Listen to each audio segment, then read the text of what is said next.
meaning that you could have the greatest plan in the world, but once you go to hit the target, once bullets start flying, changes. Plan just completely goes to shit. I remember as I was writing you the check, and this was, I mean, it must have just happened within the last 48 hours. You truly do want people to learn this shit. I was 16 was the first time I stuck a needle in my arm. Take this shit serious. It never happens like you want it to, but you've got to keep going. The reason why I never wanted to be around guns was because all right, sweet. First thing, I wrote all these down, so cool. That's why I'll be looking at my phone. But first thing is, let's tell them who you are and what you do. Right on. My name is Joe Malone. I'm a former Special Operations Marine, and I teach people how to be safe against violence, violent crime, usually through firearms, but also through a lot of mindset and just like general awareness and family safety stuff. Awesome, dude. And let's tell them how we met. And I honestly consider you a good friend. You know, let's tell them how we met. You know, why how we ran into each other. So my wife and I were looking to redesign our backyard. It was just an absolute crap show. It was just a mud slide. We've got a Dutch Shepherd dog, and he just, when he walks, he like rips up the ground underneath him. He's just always intense. And so we were looking to get the yard redone. We had no idea what was. She told me it was impossible. Yeah, like we didn't even know. We were sitting there thinking about it, and we're just, I don't even know what we could possibly do. So she was looking up a few different places. We called in a couple of different people, and then we just, I think we just had the best connection with you, and decided to roll with you guys. Yeah.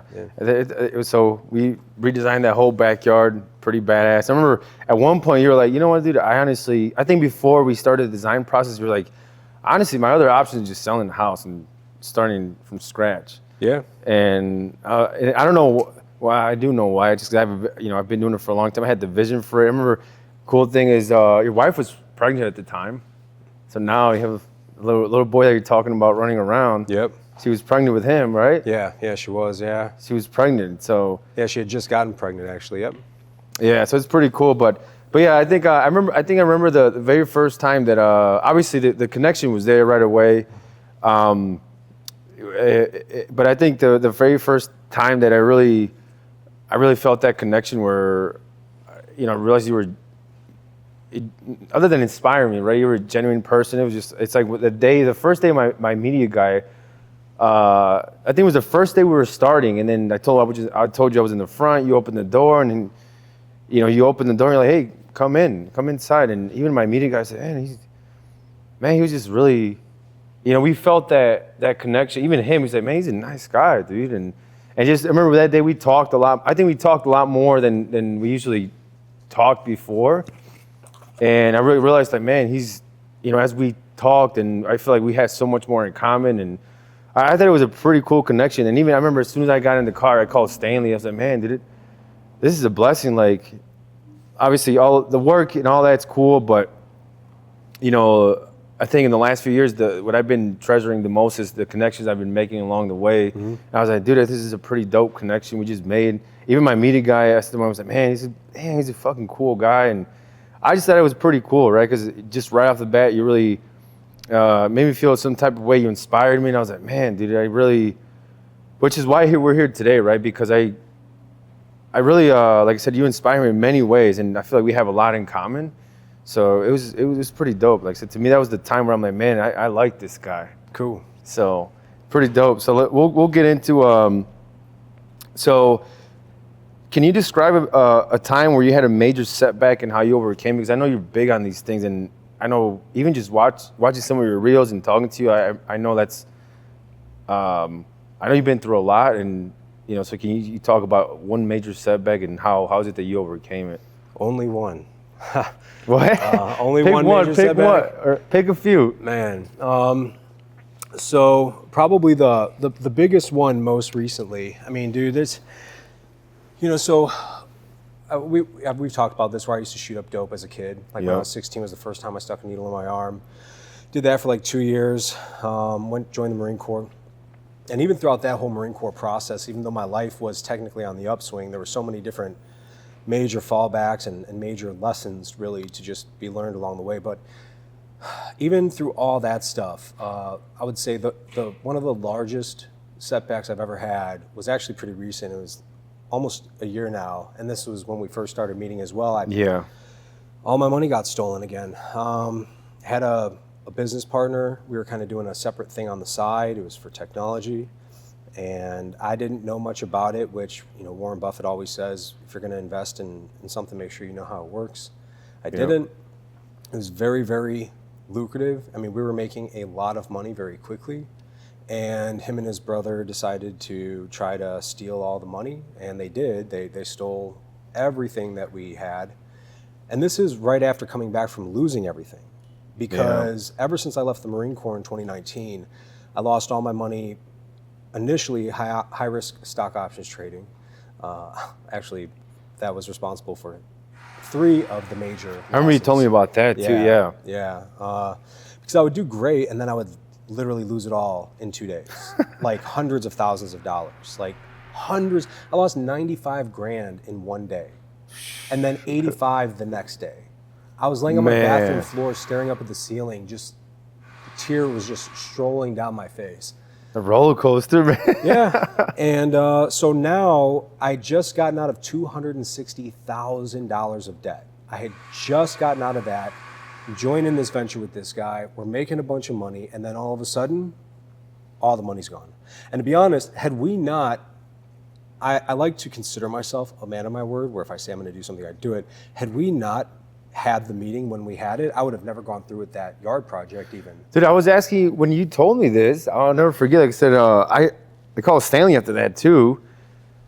I was asking you for a check, and I was like, dude, I felt bad, and I could tell, I could see the anxiety. Well, obviously you didn't tell me after you wrote me, he literally handed me a check and gave it to me, fucking clear, like nothing.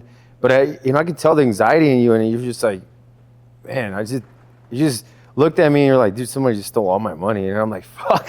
And I'm over here asking you for money. I was like, man. So I probably wasn't even thinking about it, honestly. I was probably just like saying things. I didn't think about it either until after I get in the car, where I was like, dude, I told Stan, like, fuck, like, I feel bad. Like, dude, somebody just screwed him with money. And obviously I said, I don't know. I doubt he's on the street, but I'm like, what he gave me is a really good chunk of money. Yeah. Like, it's a really good fucking, for most people, they probably never see that put together. Yeah. And I was like, and somebody just took all his money. I'm like, I don't even know. I was like, dude, I didn't even have the right words. But just seeing you go on your day, like I said, those are the things that a lot of things right there intrigued me. And I'm like, did you continue your day? You were around your kids like nothing. But we continued you could have easily told me, hey, listen, dude, I got this check and we're going to stop here, and we'll continue this project 'cause I'm done. But no, you just continue with life like nothing. You have to, So I actually do remember this moment now we're kind of even talking about it, because we were sitting in my driveway. Yep. And I remember as I was writing you the check, and this was, it must have just happened within the last 48 hours. It was that morning. It was fresh. And I'm such a believer, and not in recklessness, but in having a positive, a realistic yet optimistic fixed mindset, one of abundance, not lacking. And that's just another testament to me coming out of that $260,000 of debt with a 12% variable interest rate. I thought I was never going to get out of that for my whole life. But you have 2 choices in these moments, and this really transpires over in every aspect of life, where am I going to sit here and just harp and focus and fester on the problem or the thing that is bothering me? Because when you do that, you create the neurochemical disposition in your body of negative emotions, anger, sadness, frustration, guilt, depression. But what does that do to the energy that you're putting out into the universe? Everything is energy. Your emotion, the Greek root word of emotion is emotus, energy in motion. And so you actually begin to move yourself in the direction that your emotions happen to be driving you towards. And so if I'm going to sit there and be festering about it, or being like, no, I can't do it because of lack, I'm so broke. And I was dead fucking broke. Dead broke. Everything was taken again. And as I was handing you the check, I was like, dude, fuck it. Because if I'm going to sit here and just think about this dude and how much I just want to do the worst things in the world to him, all that's going to do is harm me. And I don't know if your viewers are religious or not at all, but the Bible talks a lot about forgiving other people for their sins. And I don't think a lot of these verses in the Bible are literal. It's just my own perspective. But when Jesus talks about, if they strike you in the face, turn your face, allow them to strike the other side. I don't think he's talking about literally let somebody beat you up. Yeah. I think more or less what he's talking about is, look, what good does it do for you to be upset that that person screwed you over? It does nothing good. No. All it does is changes your energy around your family. It influences the people that you love and that you come into contact in a negative way. Yep. Because now they don't want to be by you. You're repelling them. And so if you can truly, in your heart, and this was a lesson that I learned as I was leaving the military, because I got in a lot of weird trouble and things with my dad in the past and stuff. But when you fester on those negative experiences, all it's doing is harming yourself. Physiologically, it's creating dis-ease within your body, disease. It's creating a negative mindset. And so I remember as I was handing the check over to you, I was like, this is a true example of an abundance mindset. And We'll get more. it happens, man. And it never happens like you want it to, but you've got to keep going. You've got to keep pushing. Because that was my next. Like I said, I'm truly intrigued about like just even thinking that way. Obviously, we know all those things and we read about them, but it's like for you to actually think that way in that moment. I mean, I'm guilty of it. There's a lot of, a lot of things that I believe in, just like you just talked about. But when you're truly in that moment, it's tough, right? Game changer. And tough. It's game changer. It's tough to actually go through with it, that way of thinking. Like I said, just seeing you actually thinking, because it's tough. And that was my next thing. Like, how are you able to actually like forgive him? Like, what are the steps you, like, how easy was it for you just to, because you had to forgive him to move on. Like, how were you able just to forgive him and move on? Because it's kind of like, what steps did you take, or just like, fuck it, I'm gonna keep going? So I really don't know if I've truly forgiven, because when I think about it, it still does anger me and upset me, but immediately I find myself correcting my thought. I've become very conscious of my thoughts and my emotions a few years back, about 5 years ago now. And because of that consciousness, that level of awareness, I understand I need to immediately redivert that to something more positive. So when I begin to think about this person, I get in a very negative mindset because I get pissed off. But then I think to myself, you know what? This guy, his life sucks so bad that the only way he was able to find value and purpose was by ripping off a bunch of people. And so what's going to happen to him right now? I mean, it's a long process, but eventually he's going to go to prison. He's going to be dead broke. He's probably going to get beat up and whatever in prison, and his life is just screwed. And so no matter how much I want to hate that person, I don't really want to hate anybody, because again, that doesn't do me any good. That doesn't do my family any Negative, good. yeah. And you know what's really cool is one of the most beautiful moments that I had from last year was after the yard was complete, which is absolutely stunning and gorgeous and amazing. And working with your crew, I tell every time people come over, I'm like, if you ever want to work with a crew, work with Alex's crew, because not only were they polite and respectful, and the dude almost died that one day hitting the wires, and they were just like back at it the next day, like even after they got the wires fixed, and that wasn't their fault. That was the what do you call it, Jandy or Julie? Julie, Julie was marked Julie's fault. the main line incorrectly, and my guys hit the main line. Yeah. If my guys would have been out of the machine, they would have died. And he was about to start using the shovel. That was the last pass, and he would have struck. Yeah. But anyway, so like, I'm sitting there on the fire pit, watching my kid, man, run up and down, just finally running up and down, and the dog's running up and down with him, and it's all turfed out, and it's not mud, and it's not like roots with like ankle breaking holes all over the place. And I'm listening to him laugh, and that's the defining moment, where if I would have chose to have just festered and been pissed and then not handed you that check because everything was just stolen from me, and been like angry and upset and pissed, I would have never gotten to experience that beautiful moment with my son. Yep. And our yard probably still wouldn't even be done to this day. And that money probably would have been spent on something less important anyways. And so that's how I just stay focused, man, is like, what's my end goal? What's my end state? You have to remain mission focused. You're gonna lose people in life and in the mission, and things are not gonna go the way that you want them to go. We used to say they don't survive, plans never survive first contact, meaning that you could have the greatest plan in the world, but once you go to hit the target, once bullets start flying, changes. Plan just completely goes to shit, you know? Yeah, that's most of the time. Dude, it's life.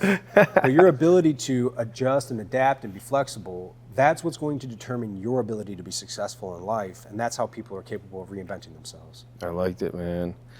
So let's go kind of into your industry. Like, within your industry, what is the most common misconception about your industry? And like, how would you like to correct it? 'Cause I know you're super passionate. That was another thing that intrigued me about, meeting you. Was like, man, I feel like anything you do is you're like super passionate about it. And I personally went back to, went to one of your classes, which before we leave, I got to finish get that. You finished up, yeah. Before you leave, I got to finish that up. But I was intrigued. Like I said, I've been to, I've seen other people talk about guns and this and then. Another time I called my wife, Stanley. I was like, dude, this guy is fucking passionate about this. Like, you could just feel, you can feel when somebody's not even fake, even people are real, but it was just like, man, you truly do want people to learn this shit. You truly want people, you take this shit serious. And so like, what to answer that question, what would your answer be? My biggest gripe with, like, we'll call it the gun community or the 2A community or whatever, is that it's like a lot of other communities where you have a lot of loudmouth people who are just making noise because they're pissed off and angry about something, but this is their focus. This is where they drive that energy towards. When you go to a gun store, I'll never forget, the reason I became a firearms dealer, is because I got so sick and tired of going to gun stores. And we just talked about my background a minute ago, right? Yep. I don't go into a gun store and tell people I'm a former MARSOC Marine. But when I'm in there and they're treating me like I'm stupid and they're telling me things that I know are not true, and then I see how they're treating the 70-year-old woman who's right next to me, who wants something to protect her home because she's afraid because her husband died. Yep. And she's got nobody there to protect her anymore. And they try selling her a Glock 19 for home defense. It's like the stupidest gun, but it's the one they got the most of, so they just try to kick it out. They treat her like she's dumb. They push a product on her that she can't use. She goes home, she can't use it. She had a bad experience. It's loud in the gun range or whatever. People are yelling at her all the time. And then she's just like, screw this. I don't want to deal with it at all. So I hate how we have this persona of you got to be some loudmouth idiot, who loves guns and yeah, that's it. Don't come take them if you want them. Okay, that's just stupid. Yeah. And what I want to do is I want to provide people an opportunity to actually learn how to use the tool. I wasn't raised around guns. And my uncle was me either, yeah. my uncle was killed in a hunting accident on my mom's side. My mom's side is redneck as fuck, like hillbilly, straight up in Michigan. And I say that endearingly, like with love. Yeah. They've taught me everything about outdoorsmanship that I basically know. My dad's side was raised in the city, and that's where I was predominantly raised around, was my dad's side. My mom's brother-in-law was killed in a hunting accident. They're all drinking and doing coke and stuff up there. So my dad doesn't want me going hunting with him. Yeah. So, that's the best scenario. In hindsight, it makes sense to me, right? But at the time, I was always pissed. But I just want to be able to provide people the opportunity to, in a calm environment, in a constructive environment, find out what is right for them in terms of their ability to defend themselves, because nothing ever has been created. Nothing will, can't say will ever, but nothing yet has ever been created, which is the greatest personal safety device and tool ever in the history of mankind. It's a firearm. Nothing else will give a 4'10", 90-pound older woman not level the playing field, but an overwhelming advantage over a 6'5", 250-pound criminal. Nothing. And everybody needs to know how to do that. You cannot subcontract your own personal safety. You cannot subcontract the safety of your own family. Because I've worked with women who've been raped, and they said that they didn't know, two different women, two different instances, that they've never even met each other. And both of them had the ability to defend themselves, but didn't have the confidence to do so for two reasons. In their ability to use that firearm, because they were never properly taught, and also uncertainty due to legalities. And they both said almost identical statements. I hoped that the rape would be less worse than prison. That is so fucked up. Yeah. And then I've worked with men who've been victimized, who didn't have the ability to protect their family. And and I think we've talked about this before. Yeah. How does that make you feel as a man when your wife gets pistol whipped in the face right in front of you by some 18 or 16-year-old punk, and then your 9-year-old girl has a gun being pointed in her face, and you're just standing there like an idiot? Like that doesn't, Yeah. your little girl's never going to look at you like your daddy, the protector. Your wife is never going to Yeah, that's crazy. It's internally the whole psychology feel. of the family. Yeah. Yeah. And dude, I can't imagine a worse feeling. As a man, as a father, as a husband, I cannot imagine a worse feeling. Yeah, and it goes back to like, remember when we met, I told you that the reason why I never wanted to be around guns was because of the lack of knowledge. Yeah. And that was it. It's the same thing, like, just being honest. I'm like, oh, I heard that, if you shoot somebody, this is gonna happen. If I heard that, it's like, and I'm just sitting there talking about it. I'm like, did I sound like an idiot? Like, but then again, we're all misinformed. I think we're all fed the information that they want us to hear, or even just random information that, like you said, loudmouth people are just talking. I just think so. Just lack of knowledge makes people just be scared, which is normal, right? You're scared. Yeah. You're going to be scared of the unknown. It's the thing that people fear the most. And then just and I even during your class, I even asked you, like, it was a really fun class. It was just a really interesting class. It was pretty dope. I even asked you, like, why am I scared of the gun? It was a plastic gun. And, it was an interesting question that I asked myself. I'm like, why am I scared? It's not that I'm in front of people, because I'm used to having 3 cameras on me and being in front of people. I said, why am I scared of the gun? Remember I asked you that question, and I said, why am I scared of this gun right now? Because I was scared. I'm holding it, and I'm like, dude, like, I know for some reason I'm scared of holding this gun. And you would tell me, like, hey, trigger finger this, and it's like, it's it just kind of would go over my head because I was scared. And I think it's gotten to that point where it's like we hear guns are bad, guns are bad, guns are bad, guns are bad, to the point where we get no information. We're really misinformed, and we just, like you said, we can't even use the one thing we can use to protect ourselves at all point in time. Yeah, it's the external conditioning of our environment, because you don't ever hear about guns saving lives. You only hear about guns doing bad things. Yep. And Harvard did a pretty interesting study a few years back. I don't remember exactly when, but you can look it up. They took some actors, they rehearsed this script over and over and over again to make it as precise as possible. And they were in a strip mall, and they would walk up to somebody and they would say, excuse me, can you hold this for a second? And it was a cup of coffee, warm cup of coffee. Yeah. And then they'd tie their shoe, they'd say thank you and walk away. Well, they would secretly follow that person around and then have another actor come up, offer $20 for 2 minutes of their time. They'd read them a script. How would you describe the protagonist? 4% of the people who held the warm coffee said the protagonist was warm and inviting. They did the exact same thing with a cold cup of coffee. Cold. 84% of the people who held the cold cup of coffee, for a fraction of a moment, said that the protagonist was cold and selfish. That's crazy. That's how influential our minds can be, or influenced our minds can be, or manipulated. And so when you only hear about bad things, that's why we have so much social anxiety these days, is because all you hear about in the news is everything bad. If it bleeds, it reads. Your brain is designed to hone in on negative information because its number one priority is survival. And survivalism, like, only has to do with bad things. Like, your wedding doesn't resonate as much as that near-death experience, because your wedding's a pleasurable experience. Yep. That near-death experience was like, holy shit, man, I almost died. And so when we hear bad things, it resonates and it solidifies in the brain a lot more rapidly than positive experiences. But it's estimated, and these are loose numbers, I don't know how valid they are, but hundreds of thousands, if not millions of women prevent sexual assault every year with firearms. But you don't ever hear about that. Yeah, and you don't ever hear about it. So, yeah, it's crazy. Like I said, I feel like it's like what they want to push on us, and just guns, for some reason they don't want us. well, because then you're easy to control, Look at everything going on, and I won't go off on too much of a tangent here with this, but because I don't know what, the viewership necessarily wants to get out of your content, but it's easy to control a society that's unarmed and emasculated. It's plain and simple. Just like when you see those neighborhoods, no guns, no gun. Yeah. No, all right, perfect, man. I'll swing by later on tonight. Why do you think active shooters target schools? Because they know they're going to get about a good 5 minutes before the police actually get there.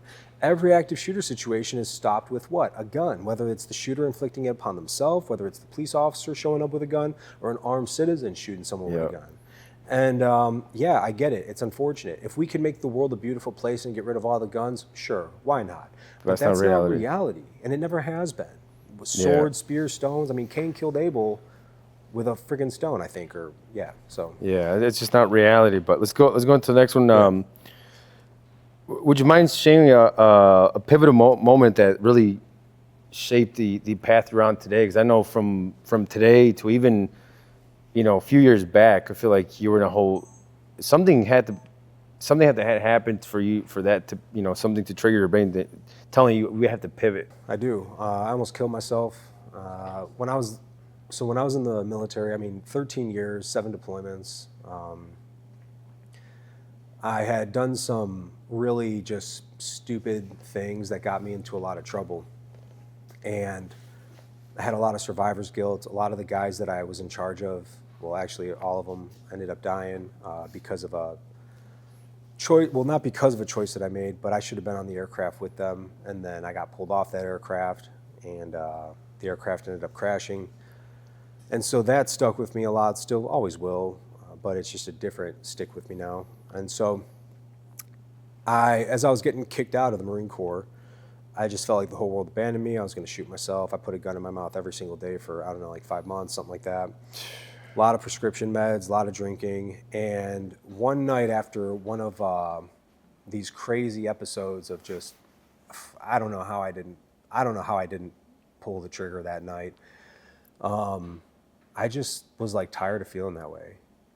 And it was not me. I learned that traumatic brain injuries had occurred through multiple explosions and accidents with like bad jumps and car and motorcycle shit, like that things that we were doing on the teams. And I needed to make a massive change. And so I stopped. I just analyzed myself. I was like, when do I act this way? When I drink. When do I drink? About like 6 p.m. beyond. Okay, well maybe I just need to like stop being awake during that time. And so I would like take sleeping pills to go to sleep early, developed a nighttime routine. People are big on morning, but I'm really big on nighttime routine as well as morning. But nighttime definitely saved my life. And I started to learn about quantum physics through people like Joe Dispenza. I started to listen to people like Earl Nightingale, Tony Robbins, Ed Millett, John Asseroff, and then at the same time going through the traumatic brain injury clinic, I was able to learn about neuroscience and actually see my brain change in real time by applying these fundamentals. And it just began to build. I gathered momentum, and I just stayed consistent with it ever since 2018. Yeah, it's awesome, man. And do you feel like, obviously that was rock bottom, and do you feel like that we all have to go through a rock bottom moment to be able to pivot? Because I do believe there has to be for all of us, I think men, women, whatever it is, but even just in men, I feel like there comes a time where you realize that you stop being, a little boy, and nobody's coming to save you, right? Yeah. There has to be, but I wonder, like, do we have to? Do you believe it is necessary to go through a pivotal moment that hard to have that, oh shit, like? Because that's really, in my opinion, like that's what you had. You're like, man, like nobody's coming to save me other than yourself. Mm-hmm. But do you believe that you have to go through something that traumatic, that bad to be able to have that pivotal moment? I am on a quest to disprove that you have to, but I've not yet found that to be true because as a human, we get complacent so quickly and so easily because it's survival-based mechanisms in our brain. Even if you're consciously discontent with where you're at in life, your primitive brain, like not the subconscious, but the unconscious primitive part of your brain that only cares about survival and energy conservation, are you eating? Are you alive? Your brain will keep you there forever. Yeah. And so why must we hit these moments of extreme emotional disturbance in order to make something happen? Well, as I mentioned earlier, emotion is a Greek word from emotus, which means energy and motion. Everything in the universe is made out of energy. And so when we get incredibly emotional, that is when we happen to find ourselves moving into a new direction, as long as we have a clearly defined goal. Because it could drive you down even further, and you could keep shooting up dope or smoking crack or whatever it is. And so I unfortunately, thus far, have believed, yes, we must hit rock bottom. We must have some sort of a life-changing event, which creates a great sense of emotion, therefore driving us to change our identity. I hope that's not true. I've heard people say that's not true. Yeah, right. It's interesting, right? Because Yeah, like man, I just I like you said, I want to believe that it's not true because it's like it sucks, right? It Because it sucks. Yeah. sucks. It sucks. I think we've all had it.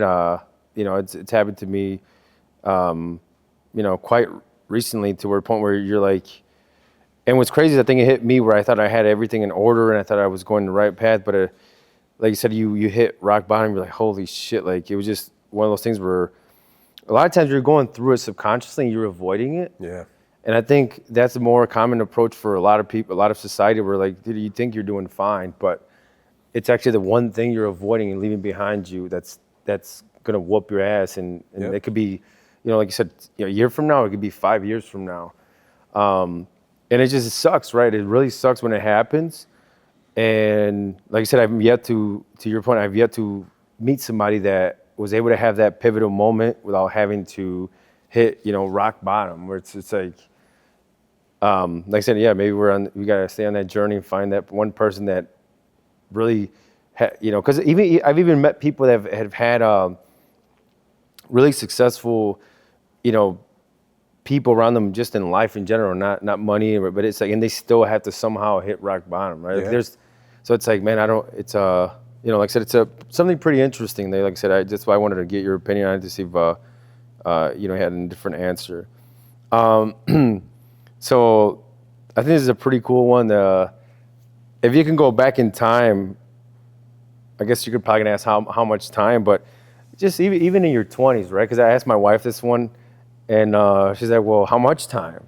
But it's like, if you could go back in time, what would you tell your younger self? It's not as bad as you think it is. Well, but then again, I don't know if I would tell myself that, because if I did, then maybe I would have stayed the same. It kind of correlates to sorry to interrupt you, but it kind of correlates back to like, did you have maybe? Yeah, did you have to hit rock bottom? Yeah. Maybe I would have told myself that it's worse than you think it is. Yeah. And you better do something about it now, because your ass is going to die or something like that. I don't know. I probably would have played some weird trick on myself like that. Like been like, dude, you've only got like 3 years to live. You better do X, Y, and Z. And then maybe I would have been more successful than I currently find myself to be. But yeah, I mean, that's, I guess, now that it just came to my mind, if I could go back and tell myself something, it would be to cherish the time I have left with people who I've lost. I don't think that I could have ever seen some of the people that I've lost in my life being gone at this point. And like, for example, we find ourselves, my best friend John is the reason I stopped using dope. He joined the Marine Corps. I ended up following him because when I saw his graduation, I saw his transformation, I knew that there was something possible for me as well. And 1 year to the exact day, I found myself walking across the same parade deck. Well, he got out after 4 years, had some back pain. This is when they were giving people Oxycontin like it was cool. And he got crazy addicted to it. And for anybody who's ever done Oxy, that shit is, I mean, I did Oxy a few times and I woke up the next day and it felt like a demon was literally inside of me. And it scared the hell out of me because it reminded me of heroin. And he got hooked on some heroin because eventually that's what became the cheap substitute when he couldn't get the Oxy anymore. And the last time we spoke, I berated him.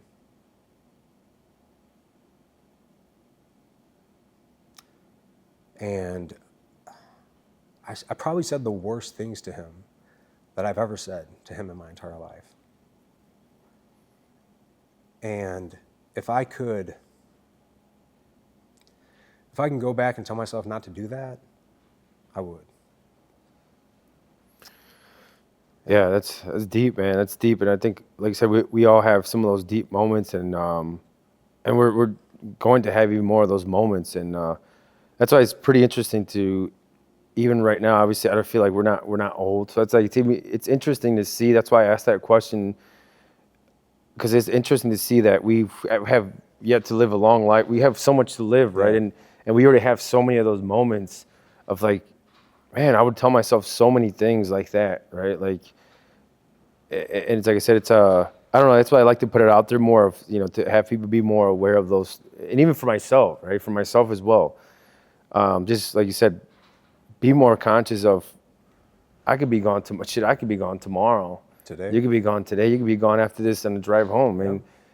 And like that's why I sparked that conversation, because I feel like that's probably one of the biggest things I want to work on right now is, like you said, being more conscious of being grateful for the people you have around you, of always thinking like, man, they could be gone tomorrow. Even like you have an argument with your wife or whatever it is, right? It's like, man, I could be gone tomorrow.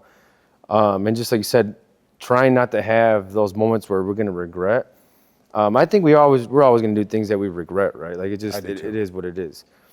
But just, like you said, just be more aware of it, right? That's just all. That's why I bring up that conversation. But Don't ever leave the house without telling your people you love them, because man, I can't tell you how many times I know people who did that and they thought, oh, I'm just gonna go be right back, and they never came back. Yeah, so I'll be honest. It's Stanley just reminded me of another time where he actually just texted me that, and I don't know how I forgot. There's just so many of those moments, right?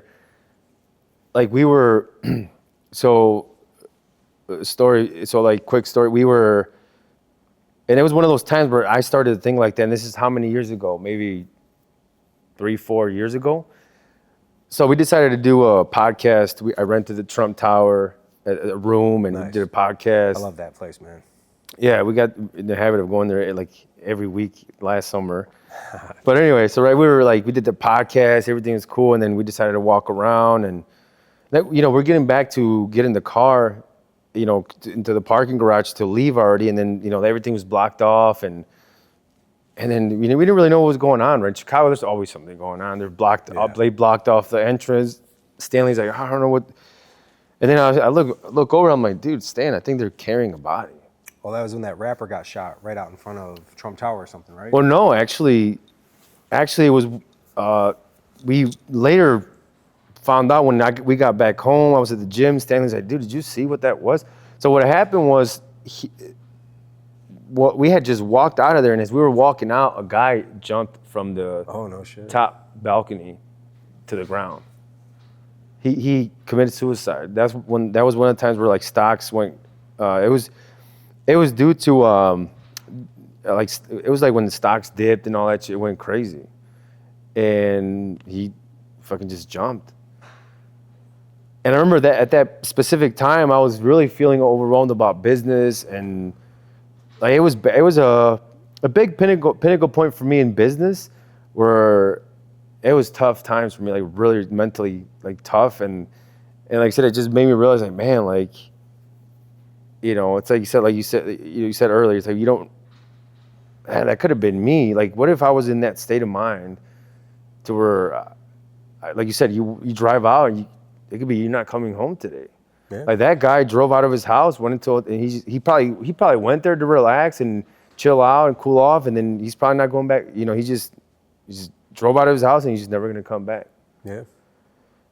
And maybe him in his mind, even the way he was feeling at that point in time, maybe he didn't even think he was gonna go through with it, or he didn't even think he was gonna jump out of there. And he just, like you said, you can drive out of your house today, you might not come back tomorrow. I always tell people that if you think you're going to smoke yourself, kill yourself, the problems that you have right now, 5 years, I look back, because it's been about 5-6 years now since I almost took my own life, and those problems are so insignificant. You don't even remember them. They don't, to have killed myself over those things, I would be so pissed off at myself, because it's just so stupid and insignificant. Yeah, and I think, I can't remember where I got this from, but it was like exactly what you said, just in different words. It's like, you always dig yourself out of that hole and find a way to, find that new meaning in life and whatever you got to do, right? But it's like, always think about this, what you just said, like, whatever you're feeling right now, most likely there's a very good chance that by next week, it's going to be insignificant. Or most of the time, you're not even going to remember. Yeah. It's like last week, you know, you were stressed out and I was stressed out. We probably don't even remember half of the shit we were stressed out about. Yeah. So a lot of times, like I always tell people, like now that's what I try to instill in myself. Is like, listen, like when you're stressed out, because we always have those days and probably forever will. You know, when you're like, even if, you know, we're not rock bottom in business, but you're like, dude, it just, you know, it's like, Never stops. yeah. Just And getting your ass then there's kicked every days where day. it builds up. It just Yeah. builds up. You're like, fuck this. Like it builds up. But then I try to instill in myself, like, you know what, dude, whatever it is, go to sleep, come up with a game plan, wake up at 4 a.m., put on your planner, gather with your team, come up with a game plan, solve that shit. Yeah. Because next week, that's probably not going to matter to you just as much as it does right now, or you might not even remember what it was. So just go to sleep, wake up, and figure that shit out. And it's pretty crazy, yeah, because I think back, even a year from now, the problems that would scare me and that would keep me up, you know, like you said, you'll laugh at them now. Yeah. So it just, you know, it's pretty crazy to think about that. But so I got a couple more, but another cool one I thought about last night was if you could have dinner, and I'm just kind of smiling because I ran through these with my wife, and she had something to say, but and something to add. Like with this one, she added something. It was if you could have dinner with any public figure, and she added dead or alive, like who would it be and why? Honestly, man, I'm gonna be real. It would be Donald Trump. Like, it would be Donald Trump. I mean, what a freaking G. Like, dude. So I'll admit, when he first started running for president, I was just like everybody else, like, man, this loudmouth guy, whatever, you know. That's all. To me, that's all. He's a loudmouth. But then he becomes president. Okay, cool, does some good stuff. Whole 2020 thing happens, whatever. In 2020, I started reading his books from the past. Yeah. How to like think like a billionaire, Art of the Deal, something like Think Big and Kick Ass. And what really struck me is that he's always been saying the exact same thing. That means a lot to me because that means that he's solid in his word, and our word is our bond. And I truly mean that with my heart, with everything. If I tell you I'm willing to die for you, I'm willing to fucking die for you. And that's what I've lived my whole life. And now, the day that he announces he's going to run for president again, they do everything in the world to shut this guy down. And he just shrugs it off and he goes, they tried to kill him. He just shrugs it off. He keeps going. They try to bankrupt him. They try to put him in prison. I'll tell you this, if you comb through my life like they've combed through his, you're going to find a lot of stuff. That's why on everybody. That's why I'm so open about it. I'm like, look, I've done a lot of bad things in my life. I'm not proud of it, but I'm open about it. It's one thing I learned in the intelligence community is that if people have things they could blackmail you on, that's when you become a high target, a risk, a liability for the intel folks. But when you're open about it, they can't manipulate you against it. So I would love to just sit down and have dinner with that guy, and I would just ask him. Like, what would you ask him? How he stays so energetic. I mean, 2 days after they try to kill him, the Republican convention thing goes to like midnight and he's still sitting there. Like 2 days after they tried to kill him, you know, just on the road constantly. He's a machine. He's just a machine. I want to learn how he becomes just so steadfast. I think that would be such a great quality for me to have because I feel like I'm like up and down and left and right in terms of like energy. I have a lot, but I'm not like steadfast. And then I would love to learn about, I would ask him questions about business. I would ask him questions about what he would do in my position. I would, ask him questions about his family because his kids seem pretty squared away. I've known a lot of millionaires. I've known a few centimillionaires. I've met a couple of billionaires. And I can't say the same for their kids. And so how do you reach that level of success and still maintain such a well-constructed family? Everybody's got problems, but overall, I think that they're doing pretty good. And so I would ask him things about his own personal mindset, how he maintains it, business and family, and just what like goes through his mind at night. Yeah, I personally think, like I said, I'm not political at all. I don't pay attention enough to even be either way.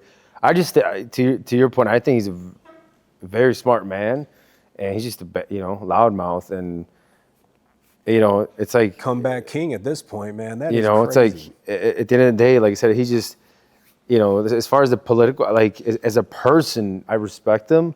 But you know, on the political side, I don't know enough to even respect anyone, either him or anybody else, because I don't really look into that. But yeah, as a person, like I think he's gone bankrupt. I don't know how many Yeah, times. exactly. And all I know is it's like from if you've gone bankrupt and able to come back multiple times, like you figure some shit out. And that's again that's You figure some shit out. That's what I want. And you look at other people's like before and after president photos, like Obama, you know, yeah, it was- dude, yeah. Biden even, you know, it's like, but you see Trump, he looks exactly the same almost. I'm like, how's this dude just keep doing it, man? So that's what really interests me most. I love people's drive. I love to learn about what makes people break. And learning about that in the special operations community was very eye-opening for me, because that's what we assess people on. Like, what's your breaking point? Like, how weak are you emotionally and mentally? How do you build mental and emotional resilience and strength? How do you maintain it? So that stuff always really just piques my interest. If I could ever learn ways to optimize my performance, like the neuroscientist at the brain injury clinic, I remember he goes, I don't want to get you back to normal because you've never been normal. He goes, I want to get you back to optimal. And I was like, I'm in. I'm gonna put me in. Exactly. That's dope. Yeah. Last one here. So how do you define how do you find work-life balance, or what is that? I guess it's a two-part question. What does that even mean? Like, what does that mean to you? Like, how do you segment those two things, work-life balance? Well, I don't. I strive for work-life integration, because what I'm doing is I'm helping people become responsible for their own safety and their family's own safety. And I don't know if it's even possible for so much of your time and energy goes into making the business happen. Why? So that you can make an impact on the world, but ultimately so you can also support your own family. And so what I think would be really cool is, as my kids get older and as my wife has more flexibility with her time, not taking care of two little babies, is that, you know, I love when my family comes to the events. I love when my wife is out on the gun range talking to the other women, wives, spouses, whatever it is. Yeah. I would love to reach the point, and I plan to, where I don't have to take work trips alone. We could just get the private jet, we could all get on there, and we could all go out there. Not so we could brag about our luxurious lifestyle, but so that we could be together constantly at all times. Because having been someone who still to this day, I've spent most of my life away from everybody that I know and have loved. I mean, my entire adult life, 13 years, and then a lot of also even 15 years, 2 years of overseas contracting, the first like 3 years, so like, you know, we're not 18, 19 years of my adult life has literally been me alone away from the people I love in some foreign part of the world. And I've had so many amazing experiences in life, and I can't tell you how many times I turned and there was nobody there. And it doesn't ruin the moment, but it definitely feels a little bit hollow. It's different. And so if I could get us to the point where I could just be with my family, go into the back room whenever the kids are being kids, and I could just like focus and concentrate, kind of like what we were talking about earlier. But if I could just have my family there with me and take them everywhere, and then in the 2 hours that I have in between events, you know, go to the veranda in Italy and drink some espresso with the kids, you know, like that. Yeah. That's what's cool to me. Yeah, I kind of look at it the same way. And it took a while for that, right? Because it, like you said, you try to structure work-life balance as what you're told, right? What we're taught, what society is. It's like you have to be home Friday night, or you have to be home, you know, this and that. It's like, so I obviously I've positioned myself to the same thing, to where the point where, like, if I'm not, I've conditioned myself to know, it's like, all right, if I'm not with the family, I'm either working out or working. Mm-hmm. And some people are like, oh man, you're always working. It's like, no, that doesn't mean that. You know, like today's a Monday, and I feel like I want to spend time with my family from, you know, the time my kids wake up all the way from 10 p.m. I'm gonna do that. Yeah. But if it's a Sunday, which I see you do, you know, roll. Like I said, I feel like we're very alike. I see you rolling on a Sunday. You got, you know, 2 classes to teach. Yeah. And all the way from 10 a.m. till 10 p.m. if kids, I remember your wife came in that day, got you some food, and, talked to her for 2 minutes, and maybe the kids might swing by. You guys want to come in? Great. You want to be involved? Even better. But then they said, on the Monday, I want to take the day off and go with the kids, and, I take the day off. Yep. If it's on a Wednesday, like I said, you might see me locked in that office from 4 a.m. to, 5 p.m. and I might only see for 2 hours. So that's kind of like the way I've been positioned. And then same thing as you, like I said, I want to roll into same thing where you actually truly mix business with, not mix, right? But I don't know the right word for it, more of incorporate. Yeah, I call it integration, yeah. Yeah, incorporate your family with the business, and hopefully they want to be involved. And if they do want to get involved, then like I said, you can do both. You can. Both. And I'm sure me and you both know of a lot of people that are successful that have done it. Where it's like you don't have to, but I feel like we're just taught. And I was talking to this, I think me and Paul were having a conversation about this. It's like, we're just taught that you can't have both. Like, if you want to live you have the nice backyard, the nice house, like you can't be around your family. I hate that. If you want to have, or you can't have both. Like I was told that as a kid, not even as a kid, my whole life growing up. If you want to have the nice car and the nice backyard, there's no way you're going to be around. Dude, there's no way you're taking the Wednesday with your family. Yep. You got to choose either one. And it's like, we grew up with that for so long. It's like, thank God we're able to break out of that mental barrier, because it's like, dude, it's not fucking true. It's not. You can have both. I'm not saying the car or the backyard is important, but I'm just saying, why not? You could literally create anything you want in this life. It's going to take work. Yeah, it's absolutely. It's going to take you to fail and learn lessons and to build yourself back up consistently over and over and over again. But if I can go from a 16-year-old, 110-pound kid who shoots up dope on the city's south side to becoming a special operations Marine, literally forward deployed, freaking smoking ISIS dudes, whatever, anything is possible. And that's it. Just don't let the limiting belief system. I hate society's belief systems because they're all limiting. Screwed up. It drives me crazy. Oh, you can't do that. Fuck you. Watch me do it. It's screwed up, dude. It's like, and one of the podcasts with this, like, it's screwed up. That's one of the things that I think we both want to change here. It's not even within the industry, just in society in general. Is I think what we're taught is screwed up. Like, I can't remember. I was talking to, I think this is a conversation I was having with my wife, and it's like, and we both agree on it, and we didn't see it this way for a very long time. And I feel like when we did, I feel like I unlocked something. Like life is just a whole different. It's different. Like, I don't know. With anybody in this anybody, right? It's like, you don't like where you're at, change it. Yep. Why not? And it's like, oh well, it's like I don't like the money I make right now. It's like, dude, we're in America. Like, you can wake up tomorrow and go search for something that makes you 10 times the money. Is it going to be easy?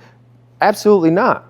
But it's like, man, I hate working 85 hours a week, and I want to work 30 hours a week and make double the money that I do now at 80. You can literally wake up tomorrow and start working on it and get it done. Yeah. It'll require some sacrifice along the way. A lot of sacrifice. But it doesn't mean it's not possible.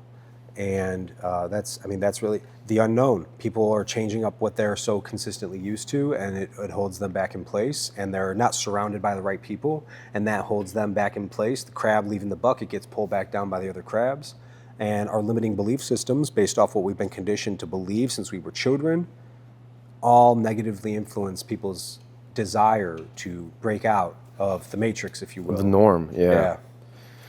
All right, we're going to wrap this thing up because it's gone pretty quick. So what do you want to leave the viewers with, for the last thing? Like, what would you want to, what do you want to leave them with? Some advice you want to give them, or something you want to leave them to take home with? It all just boils back down, I think, to what we were just talking about, belief systems.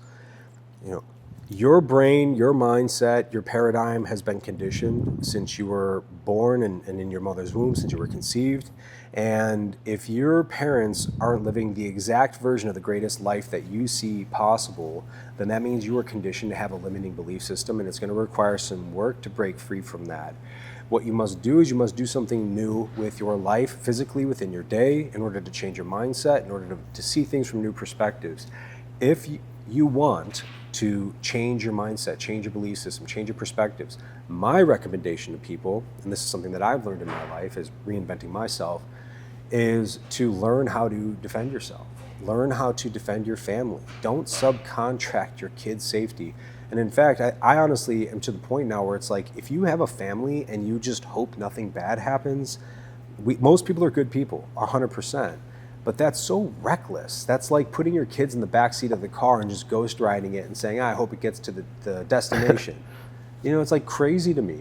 Tell them how you can help them with that, like, because I didn't know, and I didn't mean to interrupt you. I just don't want to forget. Tell them how, because I'll be honest with, when you explained to me what you do, I just thought it cost so much money. I just thought it was some crazy, and I knew nothing about it. So I think if you can tell them like how simple it is, even if it's not with you, right? But tell them how is it that you can take that into your own hands.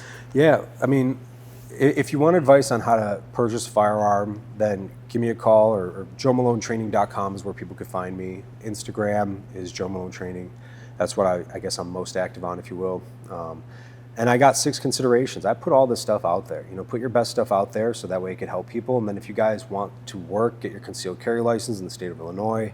It's a 2-day process. We only charge like $99, I think, for that class now. It's crazy. And then to be able to get all the back end stuff, to be a part of a community of like-minded people, to actually have self-defense insurance for free, and all those other benefits that we provide in terms of firearm sales. If you want somebody to guide you in through that process, I'm here for you guys, plain and simple. Because I'll tell you what, my aunt and uncle lost their son when I was 15 years old to a murder. We didn't find his body for 8 years. He was buried in the basement of a Chicago gang member.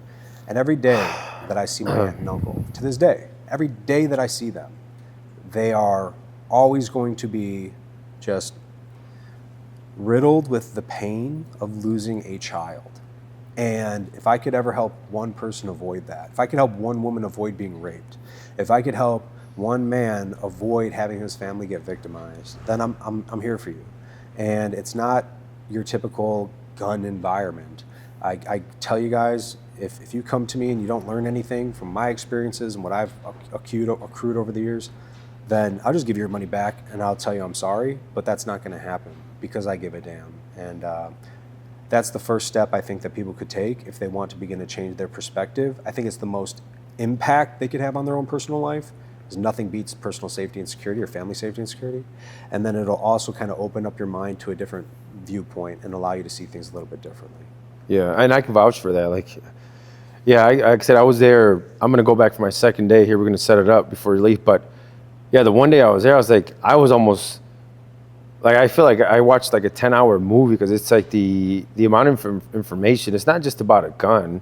He teaches you about safety, about so many things, right? So many things that I was so misinformed on. And I know I'm not the only one, because I was there with 3 of my neighbors, and they said the same thing until this day. It's like, holy shit, we thought we knew about guns because we grew up in the hood. And it's like, no, we knew nothing about guns, nothing about law. We knew nothing about why we even do certain things that we do around guns, how to properly handle a gun. So many things, right? Like I said, I can vouch for that. And that was just from one class that I went to. And don't do what I did, right? I'm super open and honest. I didn't finish it just because why? Because I'm procrastinating. Because I'm, just being lazy. So I'm gonna say it on, live right now. I'm gonna get that set up before you leave. Cool, man. Because that's what happens to a lot of people, right? We take that for granted. Well, for not even a couple $100 for you get it done. It's like we spend it on coffee every week. Yeah. So it's like, just don't do what I'm doing. Just all we do is just procrastinating and not getting it done.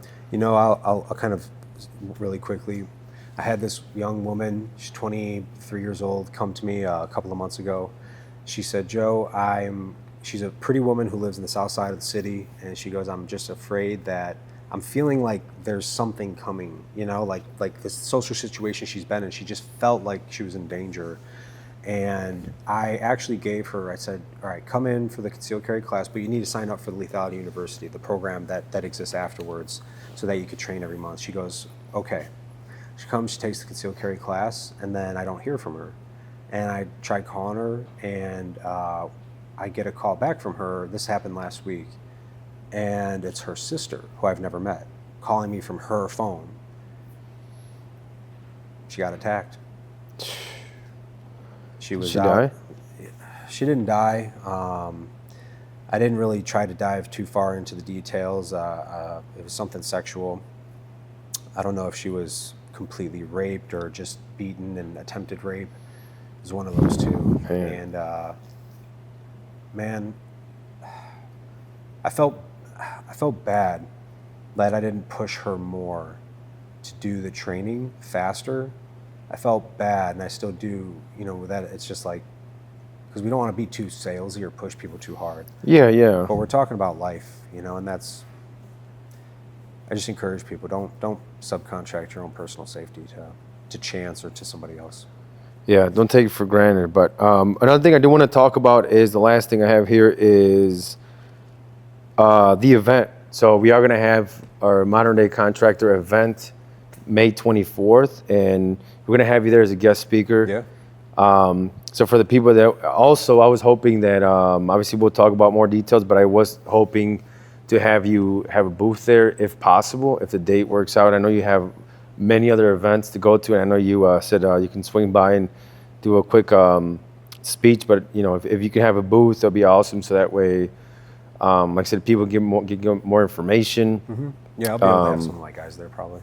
Yeah, like I said, if we can have one of your guys there with we'll have a 10 by 10 space for you with a booth and information. You know, if people want to sign up, whatever it is, I think it'll be pretty cool. Cool. So yeah. But other than that, I think we're gonna wrap this thing up, and you know, I appreciate you having me here, man. Thanks so Likewise. much, dude. Yeah, man. Thanks Thank for having you. me. It's dope.